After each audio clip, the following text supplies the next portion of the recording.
Picture this, an old man with grease-stained hands, a weathered grin, and a shed packed with rusty treasures.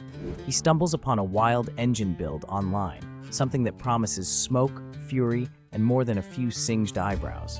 Without hesitation, he drags in a battered V8 block, bolts it to a rickety stand, and dives into the chaos. Pistons are cleaned meticulously, oversized cams are installed for that extra roar, and a custom intake manifold is welded together from scrap metal. He rigs up twin carburetors, slaps on open headers, and fits a homemade flamethrower kit to the exhaust pipes. Every step is a battle.